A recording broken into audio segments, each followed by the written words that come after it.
आप देख रहे हैं एबीएस स्टार न्यूज। आपके साथ मैं अंजलि, आप सभी का स्वागत करते हैं हमारे इस राज्य के बुलेटिन आपकी राज्य आपकी खबरों में।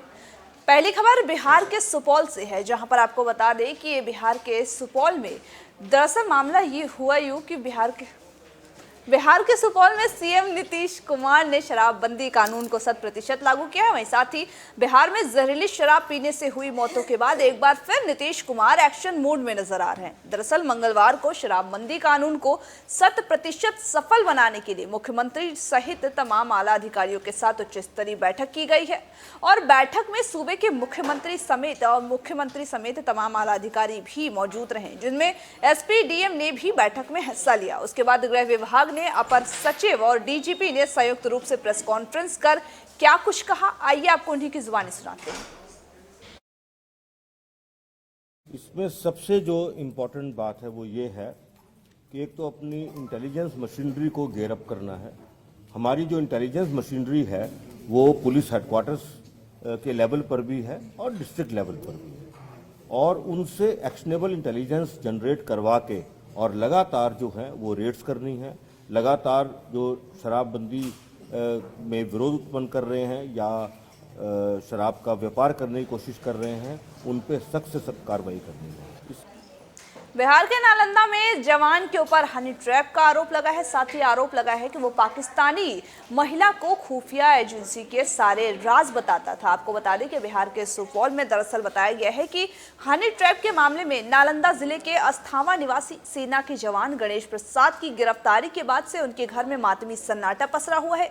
गणेश को उस समय दानापुर के खगोल में गिरफ्तार किया गया, जब वह छठ के बाद अपनी ड्यूटी पर वापस जा रहे थे। दरअसल जवान गणेश के ऊपर हनी ट्रैप मामले को लेकर गिरफ्तार किया गया है। उसके ऊपर आरोप है कि वह पाकिस्तानी महिला के संपर्क में आकर सेना से जुड़ी जानकारी को साझा करता था। तो वहीं गणेश के परिवार वालों का कहना है कि वो एक अच्छे स्वभाव का व्यक्ति था, कभी उसने कोई गलत काम नहीं किया और उससे फंसाया जा रहा है। आपको बता दें कि गणेश पुणे में सेना मेडिकल कोर में डिवीजन के तौर पर तैनात है। कैसे विचार के थे, कैसे थे वो ये बताइए, कैसा उनका विचार था? उनको विचार तो बहुत अच्छा था। तो ये जो पुलिस ले गई, आप क्या मानते हैं इसको? हमको तो साल भर शादी ही हुआ, मतलब कि 2 साल हुआ है शादी करे। हम पहले से थोड़ा, मतलब 2 साल से तो यहाँ अस्थामा में रहबे करते हैं। अच्छा, लेकिन ऐसे उनका क्या आचार विचार था? विचार तो बहुत अच्छा था। तो क्या नहीं लग रहा आपको कि कोई साजिश वगैरह हो या कुछ? हमको ऐसा कुछ नहीं लगता। कैसा लड़का था? गणेश तो बहुत अच्छा लड़का था, किसी से अकेला बोलता था, कुछ नहीं, एकदम शांति विचार का था, है ना? तो ये क्या लग रहा है इसको जो ले गई पुलिस? हमको पता नहीं बाबू, हम तो हर खेती की करने वाला है। अच्छा, लेकिन बढ़िया था? बढ़िया था, एकदम बढ़िया था, किसी से अकेला कभी बोलता था नहीं। की नाम होले तो हर? हमारा नाम तो ज्ञान लगा। ओ, क्या लगल हूँ उनको? हम चचेरा बाबा, गाँव घर के बाबा। जहां एक और महंगाई से जनता परेशान है, जनता बेहाल है, तो वहीं दूसरी तरफ राजनीतिक पार्टियां इसमें भी राजनीति करने से पीछे नहीं हट रहे। दरअसल मामला आपको बता दें कि छत्तीसगढ़ के मुंगेली जिले का है, जहां पर कांग्रेस के कमेटी अध्यक्ष मोहन मरकाम के आह्वान पर जिला कांग्रेस प्रभारी समेत जिला कांग्रेस अध्यक्ष ने देश में बढ़ती हुई महंगाई के विरोध में जन जागरण अभियान पदयात्रा का आयोजन किया है। मुंगेली जिले के तीनों ब्लॉक में 14 नवंबर से 29 नवंबर तक पदयात्रा किया जाना है, जिसके तहत ही लोरमी ब्लॉक कांग्रेस कमेटी के तत्वाधान में इस क्षेत्र में 5 दिवसीय पदयात्रा कार्यक्रम का प्रथम चरण थानेश्वर साहू पिछड़ा वर्ग आयोग और साथ ही जिला कांग्रेस कमेटी अध्यक्ष के नेतृत्व में ग्राम तेलियापुरम और पिपरी खोटा से आगाज किया गया, जहां पिपर खोटा के मंच के माध्यम से केंद्र के भाजपा सरकार पर भी जन विरोधी रवैया को लेकर के आड़े हाथों लेते हुए बीजेपी पर जमकर बरसते हुए भी नजर आए हैं।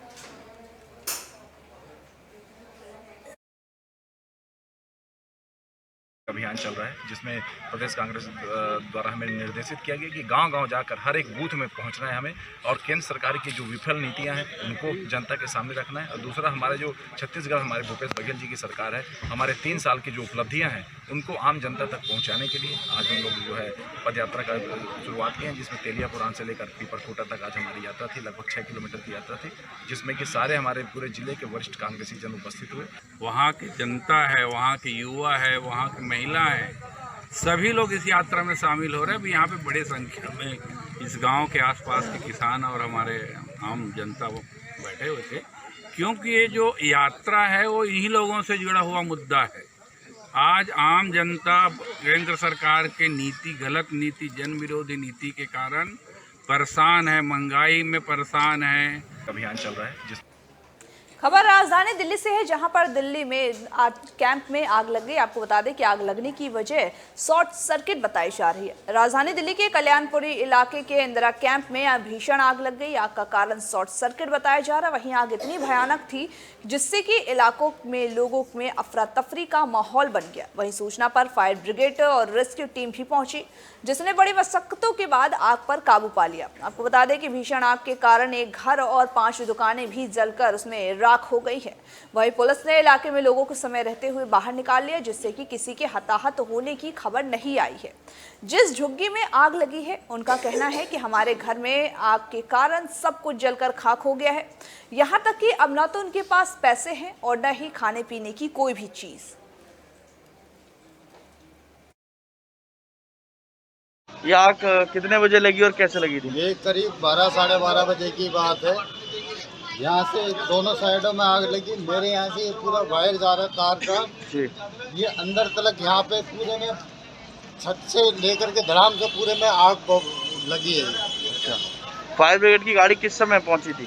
फायर ब्रिगेड की गाड़ी पहुँच गई थी, लेकिन वो पहुँची जब आग पूरी दहक चुकी थी एकदम। अच्छा, तो किसी के बाद बिजली कटी है, फिर उसके बाद पानी मारा है। किसी को कोई जान मान का कोई नुकसान? जान का नुकसान नहीं हुआ। बाकी मेरा जो घर का खाने तलक का एक बर्तन तलक नहीं बचा है। खाना पीना सब जल गया जी। मेरा सब कुछ था, जो पहनने ओढ़ने कपड़े सब चीज जल गया। कपड़ा लगता, एक कटोरी तलक नहीं बची मेरा। ये आग खबर राजधानी दिल्ली से है, जहां पर मोबाइल स्नैचिंग करने वाले 2 लोगों को गिरफ्तार किया गया है। आपको बता दें कि जहां पर की पुलिस ने इन दोनों के पास से 1.5 लाख की मोबाइल को भी बरामद किया है। दरअसल पूर्वी दिल्ली की प्रीत विहार थाना पुलिस ने 1.5 लाख का मोबाइल स्नैचिंग वाले 2 बदमाशों को गिरफ्तार करके चोरी का मोबाइल खरीदने वाले शख्स को भी पुलिस ने पकड़ लिया है।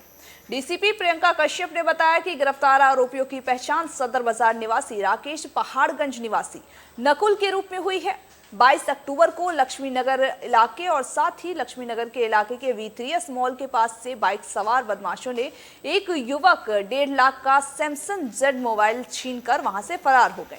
पीड़ित ने मामले की शिकायत प्रीत विहार थाने में दर्ज कराई है। वहीं मामले की जांच के बाद प्रीत विहार की एसीपी सिप्रा गिरी ने सुपरविजन में SHO प्रीत विहार हरिलाल और SI संदीप, हेड कांस्टेबल समेत अन्य लोगों की टीम बना करके जांच शुरू कर दी है।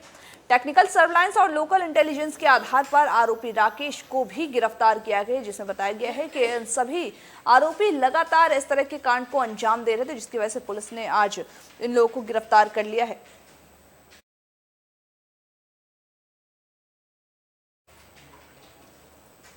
सलमान खुर्शीद की किताब लगातार विवादों में घिरती हुई नजर आ रही है। वहीं अनिल विज ने भी सलमान खुर्शीद पर निशाना साधा है।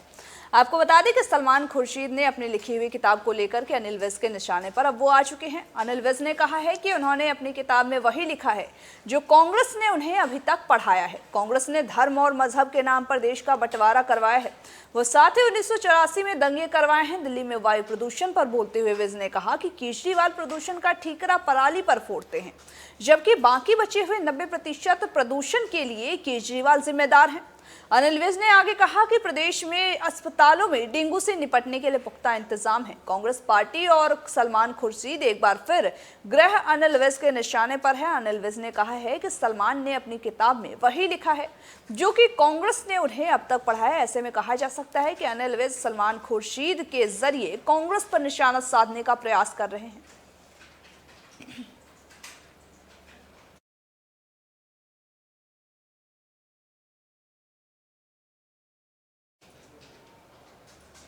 अंबाला में बैठक को लेकर के निगम की तैयारियां पूरी हो चुकी हैं। आपको बता दें कि जहां पर की मनोनीत पदाधिकारी को वहां पर शपथ दिलाया जाएगा। वहीं आपको बता दें कि कल होने वाली मीटिंग से पहले ही मनोनीत पार्षदों को शपथ दिलवाई जाएगी। आखिरी बैठक जहां समाप्त हुई थी वहीं से बैठक को आगे बढ़ाया जाएगा। 10 महीने के कार्यकाल के दौरान ही अभी तक अंबाला नगर निगम हाउस में 2 मीटिंग ही हो पाई है। कल निगम हाउस की तीसरी मीटिंग होने जा रही है, जिसको लेकर के निगम द्वारा तैयारियां भी पूरी की जा रही है। वहीं हरियाणा सरकार अंबाला निगम में 2 पार्षदों को मनोनीत किया गया है, जिनको कल मीटिंग से पहले पद की शपथ भी दिलाई जाएगी।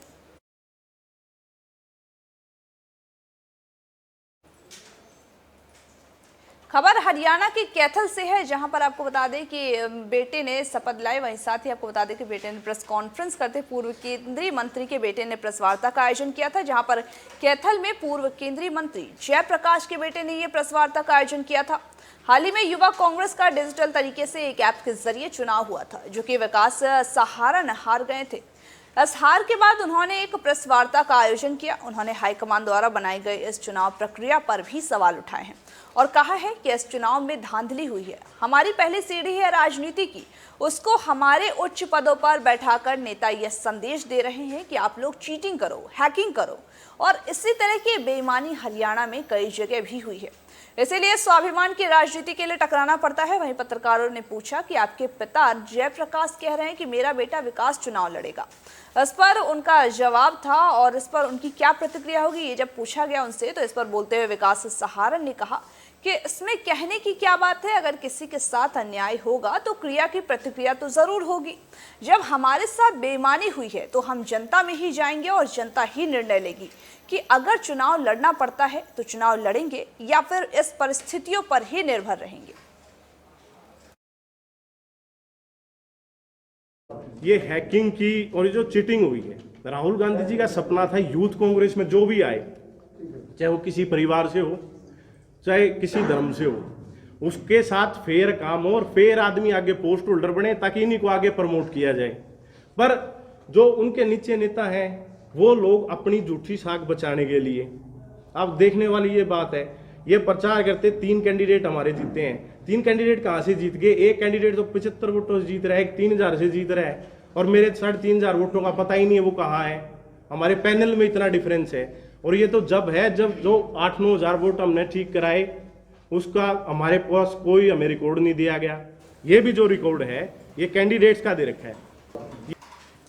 केंद्र सरकार द्वारा कॉरिडोर खोलने का इजाजत दिया गया था, वहीं इस पर आज से करतार कॉरिडोर खोल दिया गया है। वहीं आपको बता दें कि इस पर एसजीपीसी अध्यक्ष ने प्रेस वार्ता कर कहा है कि सिख समुदाय को बधाई दिया है और साथ ही ये कहा कि 2 साल बाद यह रास्ता खुलने जा रहा है। कोविड के कारण जो कि बंद हुआ था, वहीं संगत में मायूसी भी आई थी। एसजीपीसी के द्वारा समय समय पर चिट्ठी लिखी जा रही थी और मीडिया के केंद्र सरकार से अपील भी की जा रही थी।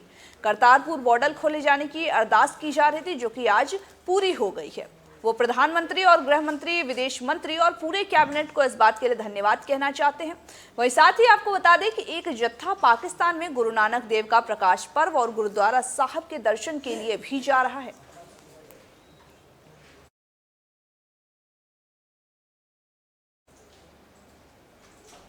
गुरु नानक देव के प्रकाश पर्व मनाने के लिए श्रद्धालु बेहद ही उत्साहित दिख रहे हैं। वहीं साथ ही 855 श्रद्धालुओं को भी इजाजत दिया गया है कि वो पाकिस्तान बॉर्डर पर, वहीं साथ ही पाकिस्तान उनको वीजा दिया गया है और वीजा देकर के उनको रवाना किया गया है। आपको बता दें कि 855 श्रद्धालुओं का जत्था पाकिस्तान की रवाना हुआ है। ये जत्था पाकिस्तान के ननकाना साहिबा में प्रकाश पर्व 26 तारीख को वापस आएगा। 191 श्रद्धालुओं का वीजा काटा गया है। वहीं गुरु नानक तेज पर्व के प्रकाश पर्व पर भी 855 के करीब श्रद्धालु पाकिस्तान के लिए रवाना हुए हैं। एसजीपीसी द्वारा श्रद्धालुओं को रवाना किया गया है। इस मौके पर एसजीपीसी सदस्य का कहना है कि जत्थे में गए श्रद्धालु पाकिस्तान में ननकाना साहब के साथ पंजा साहिब, करतारपुर साहिब गुरुधामों में प्रकाश पर्व मनाएंगे। उन्होंने आगे कहा कि जिन श्रद्धालुओं को वीजे नहीं लग सके हैं उनके लिए बेहद ही उन्हें खेद है। उनका कहना है कि श्रद्धालु अटारी वाघा सरहद के जरिए पाकिस्तान जाएंगे और 26 तारीख को इसके बाद वापस लौटेंगे। करतारपुर ਜਿਹੜਾ ਲਾਂਘਾ ਖੋਲ੍ਹਿਆ ਜੀ, ਉਹ ਸਰਕਾਰ ਨੇ ਵਧੀਆ ਕਦਮ ਚੁੱਕਿਆ ਜੀ। ਸ਼੍ਰੋਮਣੀ ਕਮੇਟੀ ਨੇ ਵੀ ਬਹੁਤ ਸਹਿਯੋਗ ਦਿੱਤਾ ਹੈ ਸਾਨੂੰ। ਅਸੀਂ ਅਪਲਾਈ ਕੀਤੇ ਸੀ ਵੀਜ਼ੇ ਅੱਜ ਤੋਂ 2 ਮਹੀਨੇ ਪਹਿਲਾਂ, ਉਹ ਸਾਡੇ ਵੀਜ਼ੇ ਲੱਗ ਗਏ ਹੈਗਾ ਤੇ ਹੁਣ ਅਸੀਂ ਪਾਕਿਸਤਾਨ ਦੇ ਗੁਰਧਾਮਾਂ ਦੇ ਸਾਰੇ ਗੁਰਦੁਆਰਾ ਸਾਹਿਬ ਦੇ ਦਰਸ਼ਨ ਕਰਾਂਗੇ ਜੀ। ਕਦੋਂ ਵੀਜ਼ਾ ਅਪਲਾਈ ਕੀਤਾ ਜੀ? ਅੱਜ ਤੋਂ 2 ਮਹੀਨੇ ਪਹਿਲਾਂ ਅਪਲਾਈ ਕੀਤਾ ਸੀ ਜੀ। ਵਾਪਸੀ ਕਦੋਂ ਹੋਏਗੀ ਜੀ? ਵਾਪਸੀ ਸਾਡੀ 26 ਨੂੰ ਵਾਪਸੀ ਹੈ ਜੀ। ਕਿੱਥੇ ਕਿਹੜੇ ਗੁਰੂ ਧਾਮ ਦਰਸ਼ਨ ਕਰਨ? ਅਸੀਂ ਜਿੰਨੇ ਵੀ ਪਾਕਿਸਤਾਨ ਦੇ ਵਿੱਚ ਗੁਰਦੁਆਰਾ ਸਾਹਿਬ ਹੈ ਜੀ ਉਹਨਾਂ ਸਾਰੇ ਦਰਸ਼ਨ ਕਰਾਂਗੇ ਜੀ। ਭਾਗਸ਼ਾਲੀ ਆਪਣੇ ਆਪ ਸਮਝਦੇ ਅਸੀਂ ਬਹੁਤ ਵੱਡੇ ਭਾਗੀਸ਼ਾਲੀ ਸਮਝਦੇ ਹਾਂ ਜੀ ਆਪਣੇ ਆਪ ਨੂੰ ਦਰਸ਼ਨ ਕਰਕੇ ਮਹਾਰਾਜ ਜੀ ਦੇ। ਐਜੀਪੀਸੀ ਦਾ ਕਿੰਨਾ ਧੰਨਵਾਦ। ਐਸਜੀਪੀਸੀ ਦਾ ਅਸੀਂ ਬਹੁਤ ਬਹੁਤ ਧੰਨਵਾਦ ਕਰਦੇ ਹਾਂ ਜਿਨ੍ਹਾਂ ਨੇ ਸਾਨੂੰ ਇੰਨਾ ਵੱਡਾ ਸਹਿਯੋਗ ਦਿੱਤਾ ਜੀ ਤੇ ਸਾਡੇ ਅਤੇ ਭਾਰਤ ਸਰਕਾਰ ਦਾ ਵੀ ਅਸੀਂ ਬਹੁਤ ਧੰਨਵਾਦ ਕਰਦੇ ਹਾਂ ਕਿ ਸਾਡੇ ਇਹਨਾਂ ਨੇ ਵੀਜ਼ੇ ਲਵਾ ਕੇ ਸਾਨੂੰ ਦਰਸ਼ਨ ਕਰਨ ਦਾ ਮੌਕਾ ਦਿੱਤਾ ਜੀ। ਅਵਤਾਰ ਪੁਰਬ ਦੀ ਖੁਸ਼ੀ ਦੇ ਵਿੱਚ ਅਵਤਾਰ ਪੁਰਬ ਨੂੰ ਮਨਾਉਣ ਵਾਸਤੇ ਸ਼੍ਰੋਮਣੀ ਗੁਰਦੁਆਰਾ ਪ੍ਰਬੰਧਕ ਕਮੇਟੀ ਦੇ ਸੰਯੋਗ ਦੇ ਨਾਲ ਸਿੱਖ ਸੰਗਤਾਂ ਦਾ ਜਥਾ ਪਾਕਿਸਤਾਨ ਸ੍ਰੀ ਨਨਕਾਣਾ ਸਾਹਿਬ ਅਤੇ ਹੋਰ ਪਾਵਨ ਸਥਾਨਾਂ ਦੇ ਦਰਸ਼ਨ ਕਰਨ ਵਾਸਤੇ ਅੱਜ ਸ਼੍ਰੋਮਣੀ ਗੁਰਦੁਆਰਾ ਪ੍ਰਬੰਧਕ ਕਮੇਟੀ ਦੇ ਦਫ਼ਤਰ ਤੋਂ ਰਵਾਨਾ ਹੋਣ ਲੱਗਾ ਹੈ।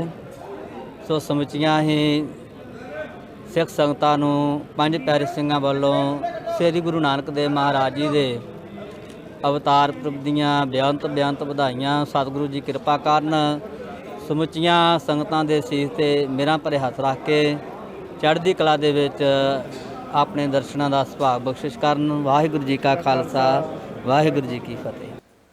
आज के हमारे राज्य के बुलेटिन आपकी राज्य आपकी खबरों में बस इतना ही। तमाम बाकी खबरों के अपडेट्स के लिए बने रहिए हमारे साथ और देखते रहिए AB स्टार न्यूज़।